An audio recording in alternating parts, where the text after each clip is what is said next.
Donc maintenant, on va faire le dossier numéro 3. Donc vous êtes généraliste dans votre cabinet et vous recevez Monsieur Jean qui a 65 ans. Parce que la semaine dernière, il a eu une gastro-entérite et vous lui avez donné du Spasfon, donc un antispasmodique, du Primperan, un antiémétique et du Smecta pour tapisser l'estomac. Et depuis, il se sent pas bien, il se sent tout raide, il a l'impression qu'il a un peu de mal à marcher, il comprend pas très bien. Et du coup, vous l'examinez et vous retrouvez en fait un syndrome parkinsonien. Donc ça, c'est la question 1. Rappelez-moi ce que c'est le syndrome parkinsonien. Et ici, quelle est la cause que vous supposez de ce syndrome parkinsonien apparu de manière un petit peu brutale. Donc, syndrome parkinsonien, c'est une triade. C'est petit 1, une rigidité. Donc c'est la fameuse roue dentée. Donc c'est une rigidité plastique par opposition à la spasticité que vous retrouvez dans le syndrome pyramidal. Donc par exemple chez les patients qui ont une sclérose en plaques ou qui ont un AVC, ces gens-là ils ont une rigidité spastique. Et les gens qui ont un syndrome parkinsonien, ils ont une rigidité plastique avec la fameuse roue dentée par exemple. Voilà, donc ça c'est le premier point. Deuxième point, ils ont une akinésie, c'est-à-dire qu'ils sont ralentis vraiment dans leur mouvement. Ils ont ce qu'on appelle une hypomimie. Ils ont l'air toujours un peu tristes, un petit peu pas très gais, parce que forcément, ils n'ont plus d'expression sur le visage, en fait. Donc ça, c'est le 2. Ils ont aussi un ralentissement, une perte du ballon des bras. Ça, c'est assez caractéristique aussi.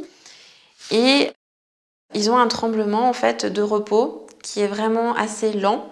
Un tremblement de repos, voilà, ils font comme ça. Et c'est au début, en général, asymétrique dans la maladie de Parkinson. Et ensuite, ça devient bilatéral. Et ça touche jamais la tête. Ça peut toucher un petit peu au niveau menton, mais ça touche pas le reste de la tête.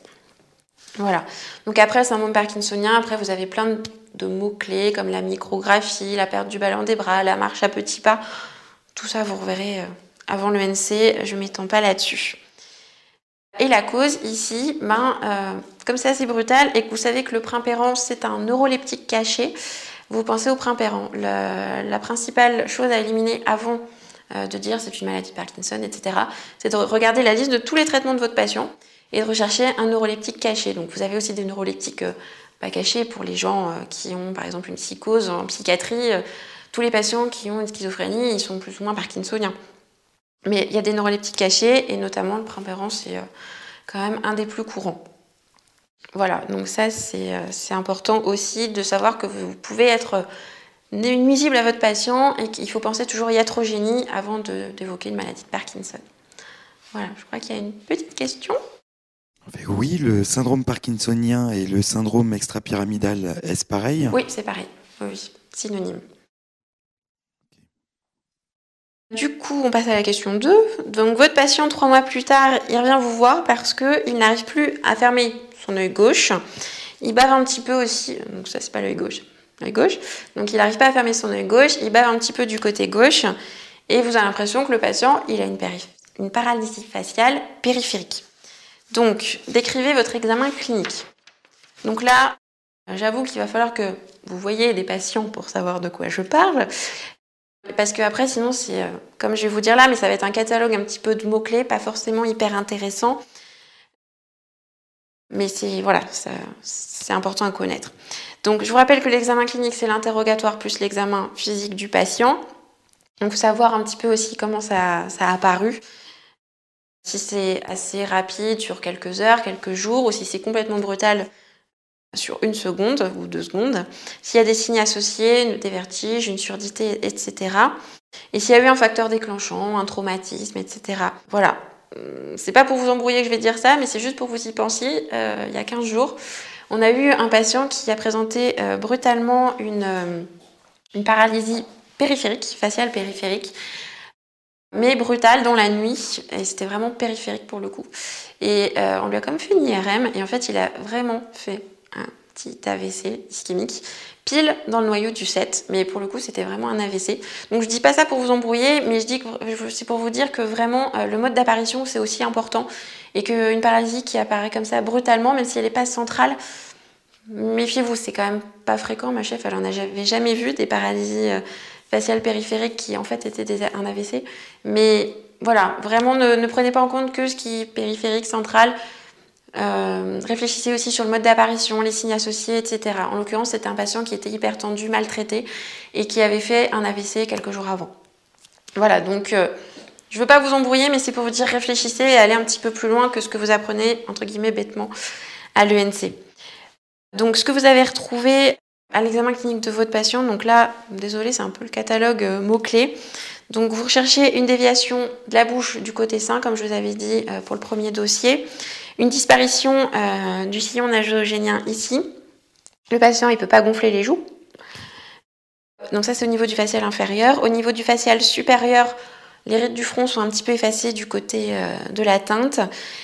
Vous retrouvez un signe de Charles-Bell. Alors ça, il faut que vous en voyez un parce que le mimer, c'est un petit peu compliqué. Mais en gros, mais c'est impressionnant la première fois que vous voyez ça. Donc le patient, il essaye de fermer les yeux. Donc il ferme bien l'œil du bon côté, du côté sain. Et là, bien sûr, il n'arrive pas à fermer la paupière. Mais par contre, le globe oculaire, il remonte vers le haut. Donc c'est assez impressionnant la première fois que vous voyez ça. Donc ça s'appelle le signe de Charles-Bell. Et à minima, quand le patient arrive quand même un petit peu à fermer la paupière, vous avez ce qu'on appelle le signe des cils de Souk. Et en fait, c'est juste que vous voyez les cils qui ressortent un petit peu plus du côté atteint que du côté pas atteint. Voilà. Et par ailleurs, il n'y a pas de dissociation automatico-volontaire quand l'atteinte est périphérique. Est-ce que vous pouvez expliquer brièvement les bases physiopathologiques de la PFC-PFP? Alors, et pourquoi la partie supérieure du visage n'est-elle pas touchée dans les PFC? Alors justement, oui, c'est vraiment à cause de la neuroanatomie. En fait, tout simplement, le facial supérieur, parce que vous savez que le nerf facial, après, il va se diviser en deux parties, facial supérieur, facial inférieur. En fait, le facial supérieur reçoit des afférences des deux hémisphères cérébraux, contrairement au facial inférieur. Et c'est pour ça que du coup, dans une atteinte périphérique, le facial à la fois supérieur et inférieur est touché, alors que dans la paralysie faciale centrale, il n'y a que le facial inférieur qui est touché parce que l'autre côté du cerveau compense et il n'y a pas d'atteinte du facial supérieur. Voilà. Et la dissociation automatico-volontaire, en fait, c'est quand le patient rit, sourit, qui fait des gestes vraiment automatiques, sociétaux, enfin des mimiques, quoi. Il n'y a pas d'atteinte. Il n'y a pas d'atteinte quand c'est le facial périphérique qui est touché, alors qu'il y a une atteinte quand l'atteinte est centrale. Cette dissociation ne se retrouve pas quand l'atteinte est centrale. Donc ensuite, la question 3, c'est quel est le risque principal de paralysie faciale périphérique? Comme dans beaucoup de maladies, je vais être redondante avec beaucoup de questions d'avant, mais vraiment le pronostic, il est encore visuel une fois de plus. C'est-à-dire que comme votre patient il ne peut pas fermer la paupière, et ben votre œil il est exposé à la sécheresse, au traumatisme par les cils, par toutes les agressions de la vie quotidienne. Voilà. Donc c'est hyper important qu'il y ait un ophtalmo qui regarde s'il n'y a pas une kératite et de prendre en considération ça, donc soit mettre de la pommade ophtalmologique, au moins hydrater constamment la cornée avec des gels ophtalmiques. Et l'occlusion de la paupière, c'est discuté. Il y en a qui le font, il y en a qui ne le font pas. Mais vraiment, retenez que la complication la plus importante, c'est la cécité dans la paralysie faciale périphérique. Voilà. Question 4 maintenant. On passe 10 ans de la vie du patient et en fait, le patient revient vous voir parce qu'il a des troubles de la mémoire qui évoluent depuis plusieurs mois. Il n'arrive plus à faire ses comptes. Ça, c'est assez caractéristique. Le fait que les patients n'arrivent plus à faire leurs comptes, leurs papiers, ça, c'est un bon signe évocateur de démence. Et sa femme est obligée de lui rappeler où sont rangées les clés. Il se perd un petit peu dans la rue. Et du coup, vous pensez à un syndrome démentiel. Et du coup, je vous demande quel est le bilan paraclinique de démence. Ça, c'est un bilan que vous devez connaître par cœur. Parce que c'est celui que vous allez sortir, bien sûr, à l'ENC, mais que vous allez aussi faire dans votre pratique quotidienne quand vous serez docteur. Donc déjà, il faut faire une imagerie cérébrale. Donc, tant qu'à faire, on a des moyens modernes, maintenant on fait l'IRM cérébral. Voilà, pour rechercher notamment une hypertension intracrânienne, entre guillemets, idiopathique, ou pas idiopathique d'ailleurs, pour rechercher une lésion focale, des AVC, etc. Ensuite, c'est une prise de sang. Non, déjà, retenez l'ECG. Il faut faire quand même un ECG, voir s'il n'y a pas des troubles de la conduction cardiaque, etc., qui pourraient expliquer un bas débit cérébral et du coup un syndrome démentiel. Et ensuite, le bilan biologique. Donc déjà, bien sûr, comme tout patient, une numération, formule sanguine, plaquettes, voir si le patient il n'est pas anémié, s'il a un VGM correct, etc. La fonction rénale, donc iono, urée, créate, pour voir s'il n'y a pas d'insuffisance rénale. Tant que vous y êtes, vous faites un bilan hépatique aussi, voir s'il n'y a pas d'insuffisance hépatocellulaire. Voilà, vous faites les B12, les folates, parce que les patients âgés sont souvent carencés dans ces deux vitamines-là et ça peut donner des syndromes démentiels. Quelque chose qu'on oublie souvent, c'est la syphilis qui revient en force ces dernières années. Donc TPHA, VDRL obligatoire. Et normalement, c'est malheureusement pas toujours fait, mais il faut aussi faire la sérologie VIH avec accord du patient, comme on vous le demande à l'ENC. Mais le VIH revient en force ces dernières années et c'est pas parce qu'ils sont vieux qu'ils n'ont pas le droit d'avoir le VIH. Voilà, après il y a d'autres choses qui sont un petit peu discutées. En ce moment, ils bossent un petit peu sur l'homocystéine, voir s'il n'y a pas des hyperhomocystéinies dans les démences, mais c'est vraiment discuté encore une fois. Et une chose très importante que j'ai oubliée, c'est la TSH.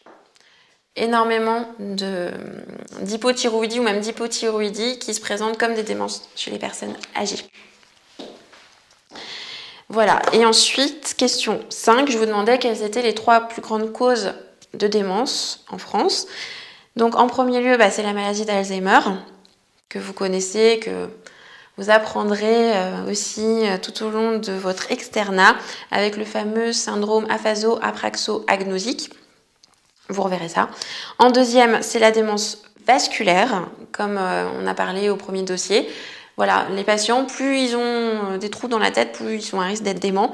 Et cette démence a la particularité de s'aggraver palier par palier, en fait, au fur et à mesure que le patient fait des attaques cérébrales successives. Et la troisième cause, c'est la démence mixte qui associe Alzheimer et vasculaire, parce que Alzheimer et démence vasculaire, c'est des causes très fréquentes de démence, et donc il ne faut pas oublier qu'elles peuvent coexister. Voilà. Et ça se traite, la démence vasculaire, par l'équilibration des facteurs de risque cardiovasculaire, tout simplement. Alzheimer, vous verrez ça, comment ça se traite un petit peu plus tard. Voilà, donc craindre les complications oculaires dans la paralysie faciale périphérique. Ne pas oublier qu'on peut être très iatrogène avec les patients, donc prescrire le moins possible. Et voilà, le bilan standard de démence à connaître par cœur. Voilà, c'est la fin de ce dossier.